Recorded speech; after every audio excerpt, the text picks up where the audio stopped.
गर्मियों का मौसम था। आर्यन, नितिन, नैना, समीर और संजना कॉलेज के 5 दोस्त हिल स्टेशन जाने के लिए निकले थे। आर्यन के पास अपनी गाड़ी थी, इसलिए हिल स्टेशन तक की बस ना लेकर उन्होंने गाड़ी में जाने का ही फैसला किया। ड्राइव करते करते उन्हें 5 से 6 घंटे बीत गए थे। उन्होंने पहले से ही होटल की रिजर्वेशन करा रखी थी। होटल अब लगभग 15 से 20 मिनट की दूरी पर था, लेकिन इससे पहले कि वो लोग होटल तक पहुंचते उनकी गाड़ी अचानक बंद पड़ गई। अरे यार, इस बार फिर गाड़ी खराब हो गई। ये तो तेरा हर बार का ड्रामा हो गया आर्यन। कभी तो अपनी गाड़ी की सर्विसिंग करा लिया कर। अरे सर्विसिंग तो छोड़ो, लगता है इस कंजूस ने टैंक भी फुल नहीं करवाया था, इसी वजह से गाड़ी रुक गई। अरे चुप करो यार, अभी थोड़ी देर पहले ही तो पेट्रोल पंप पर टैंक फुल करवाया था। लगता है कुछ और खराबी हुई है। पता नहीं यहाँ पर हमें कोई मैकेनिक भी मिलेगा या नहीं। आसपास कोई है भी नहीं जिससे पूछ लें। आर्यन का तो इतना कहना था, तभी उससे सामने से गांव का ही एक आदमी आता दिखाई दिया। उसने गाड़ी का शीशा नीचे किया और उसे आवाज लगाते हुए कहा, अंकल जरा सुनिए तो। उस आदमी ने गंभीरता से उसकी तरफ देखा और तेजी से चलता हुआ उसके पास आया। अंकल, हमारी ना गाड़ी खराब हो गई है। क्या यहाँ आसपास कोई गैराज या मैकेनिक है जो हमारी गाड़ी ठीक कर दे? गाड़ी खराब नहीं हुई है तुम्हारी, वो सामने देखो, वो जो पेड़ है उसके सामने हाथ जोड़कर आओ और कहो कि हमें यहाँ से जाने दो। क्या? लगता है कि यहाँ पर नए आए हो, इसलिए पता नहीं कि यहाँ की पहरेदारी बेताल करता है। बेताल? वो क्या है? वो सब जानने की जरूरत नहीं है तुम्हें, और ना ही मेरे पास इतना समय है कि मैं तुम्हें सब कुछ समझाऊं। बस जाओ और जाकर उस पेड़ के नीचे हाथ जोड़कर वो कहो जो मैंने तुम्हें कहा है, तभी वो तुम्हें यहाँ से आगे बढ़ने देगा।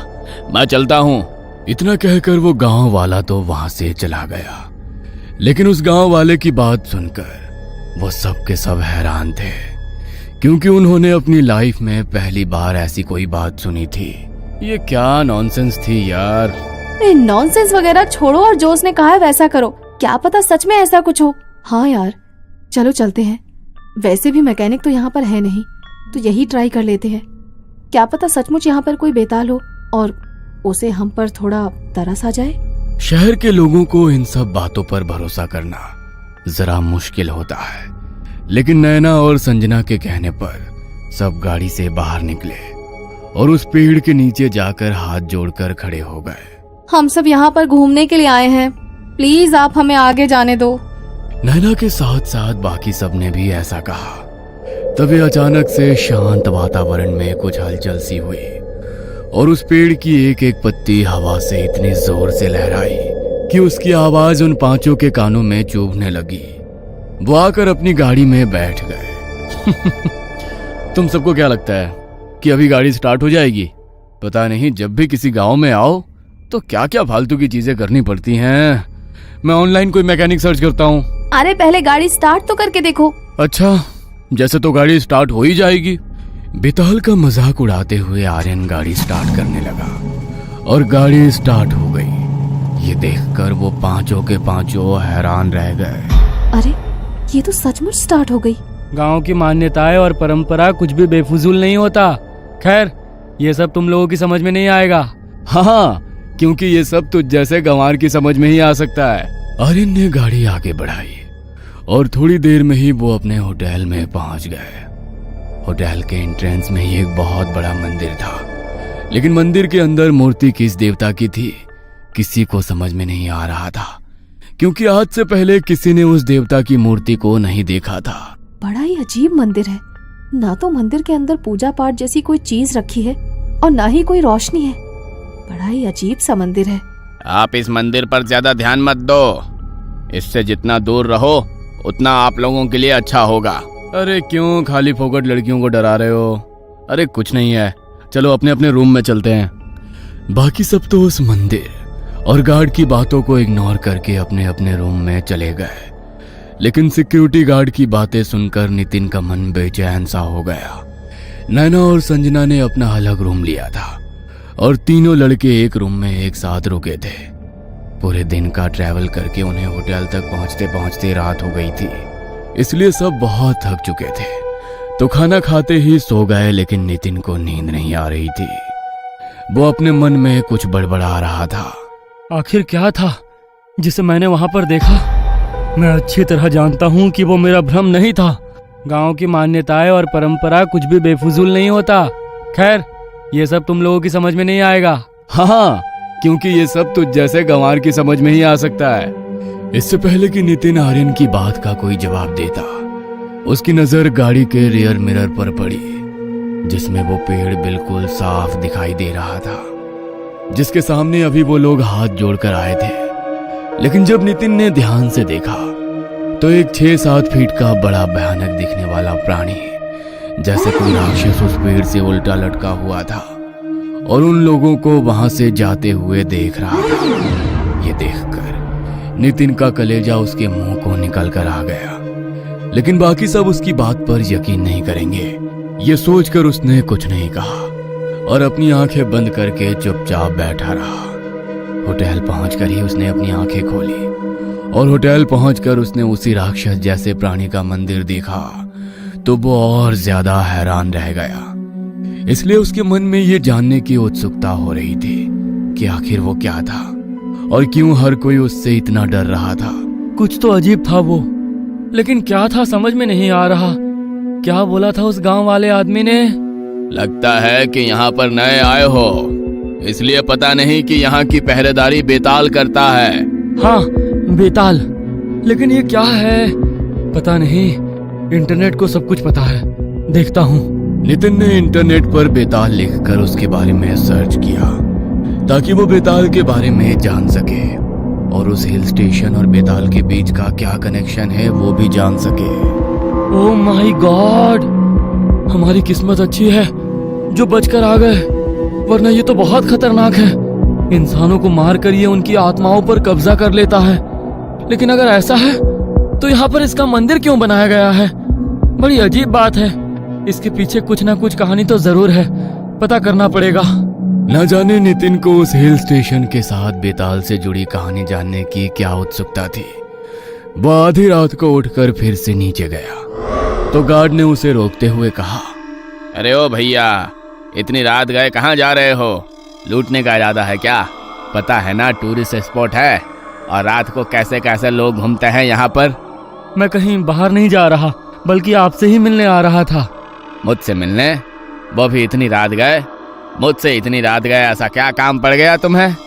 तुम उस बेताल के बारे में कुछ जानते हो क्या? मैंने अभी इंटरनेट पर सर्च किया तो देखा कि ये बहुत ही खतरनाक चीज है। तो फिर यहाँ पर इसका मंदिर क्यों बनाया गया? और वो पेड़ जिस पर बेताल रहता है, ये सब क्या कहानी है? कहानी नहीं है, सच है। और तुम्हें एक बार बोला ना कि इससे दूर रहो। एक बार में बात समझ में नहीं आता क्या? अगर एक बार ये तुम्हारे पीछे पड़ गया ना तो जान लेकर ही पीछा छोड़ेगा। यहाँ के देवता से श्राप मिला है बेताल को कि अगर किसी गांव वाले को नुकसान पहुंचाया तो नष्ट कर देंगे इसे।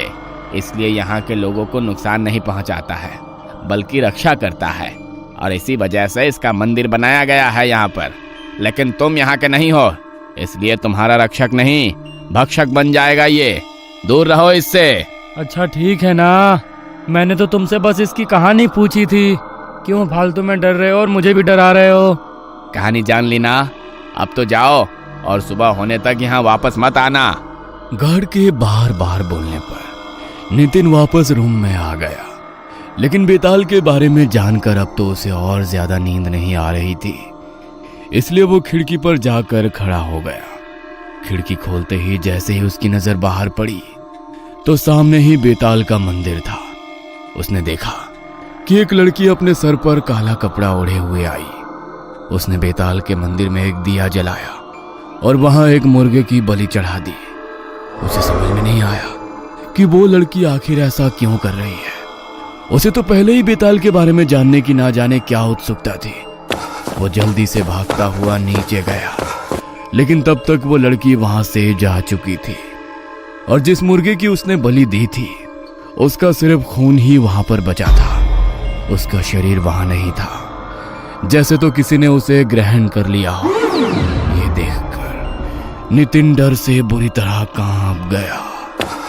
वो जल्दी से भागता हुआ अंदर आया और जल्दी से अपना लैपटॉप खोला उसने बेताल और उसे दी जाने वाली बलियों के बारे में सर्च करना शुरू किया तो उसे पता लगा कि बेताल एक ऐसी शक्ति है जो मानव की हर इच्छा को पूरी कर सकता है, लेकिन उसके लिए बेताल को प्रसन्न करना पड़ता है।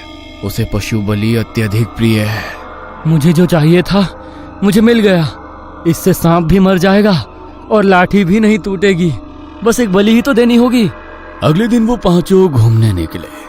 घूम फिर कर वापस होटल में आए। कल की तरह ही आज भी सब लोग बहुत थक चुके थे तो खाना खाते ही सो गए, लेकिन नितिन नहीं सोया। सबके सोने के बाद वो उठा और टैक्सी करके कहीं चला गया।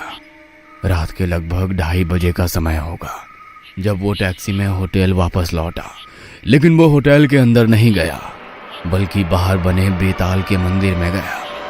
उसने अपने हाथ में एक थैली पकड़ी थी। उसने एक जिंदा मुर्गा लिया जिसके हाथ पैर और मुंह बंधा था। उसने बेताल को उसकी बलि चढ़ा दी। तभी उसकी आंखों के सामने वो मुर्गा कहाँ गायब हो गया वो समझ ही नहीं पाया। वो इतना डर गया कि आगे उसे समझ ही नहीं आया कि उसे करना क्या है। वह बस हाँफता हुआ होटल के कमरे में आकर लेट गया। पता नहीं अपना शरीर मुझे इतना भारी भारी क्यों महसूस हो रहा है। बड़ा ही अजीब लग रहा है। कहीं मैंने कुछ गलत तो नहीं कर दिया। नितिन बार बार करवटें बदल रहा था। उसे अपना शरीर बहुत भारी महसूस होने लगा। वो हाथ मुंह धोने के लिए वॉशरूम गया, लेकिन जैसे ही उसने आईने में देखा तो डर के मारे उसकी आवाज उसके गले में ही दब कर रह गई। वो चिल्लाना चाहता था लेकिन चिल्ला नहीं पाया। उसके कंधे पर वही बेताल बैठा था जिसे वो अभी थोड़ी देर पहले मुर्गे की बलि देकर आया था। उसका पूरा चेहरा खून से सना हुआ था। वो नितिन की ओर देखकर मुस्कुराया। तुमने मुझे बलि चढ़ाई और अपनी इच्छा भी नहीं बताई।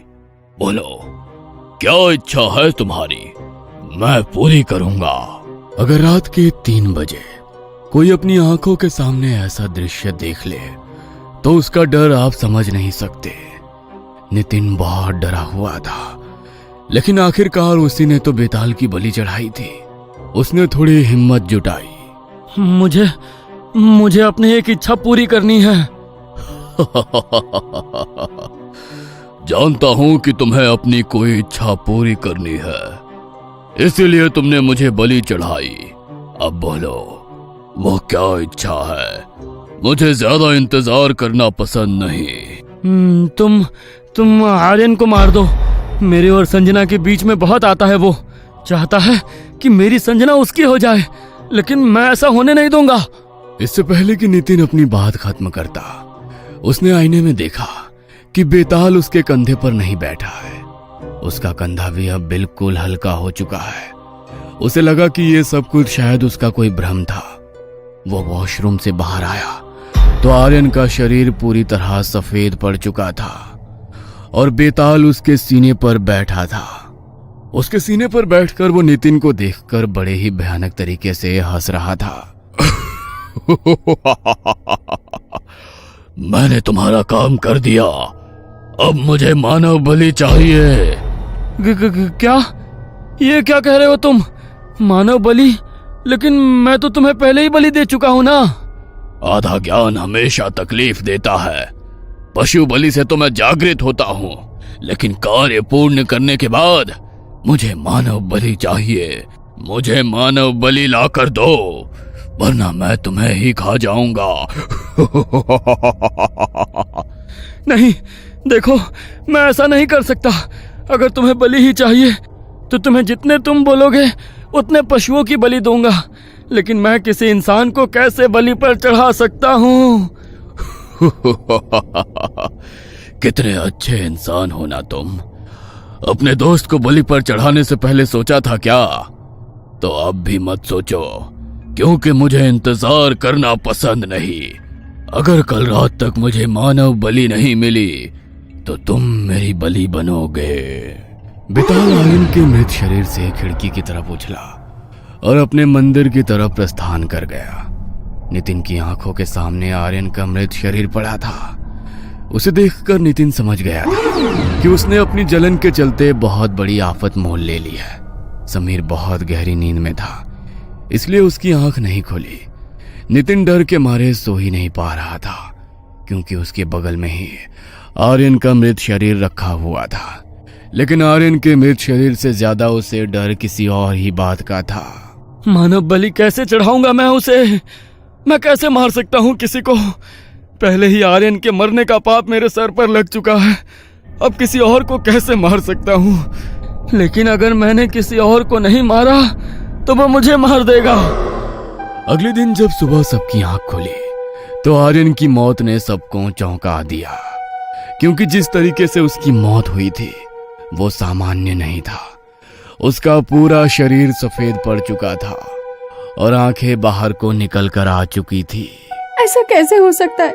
ये कोई सामान्य मौत नहीं है, कुछ तो बहुत अजीब हुआ है आर्यन के साथ। वरना ऐसे कैसे हो सकता है कि किसी के मरने पर उसका पूरा शरीर ऐसे सफेद पड़ जाए और आंखें बाहर को निकल कर आ जाए। समझ तो मैं भी नहीं पा रहा कि इसके साथ ये हुआ कैसे, क्योंकि ये सब बेताल का किया हुआ है। लेकिन बेताल को जब तक कोई जागृत ना करे तब तक बेताल यहाँ पर किसी को नुकसान नहीं पहुँचाता। कहीं इसकी किसी के साथ कोई दुश्मनी तो नहीं थी ना? कहीं तुम्हारा दिमाग तो खराब नहीं हो गया है? कुछ भी बोले जा रहे हो। एक तो यहाँ हमारा दोस्त चल बसा और तुम फालतू की बकवास कर रहे हो।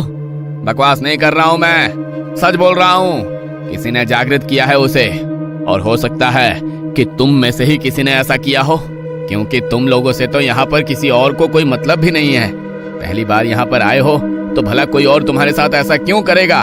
तुम में से ही कोई है जो इस सब का जिम्मेदार है।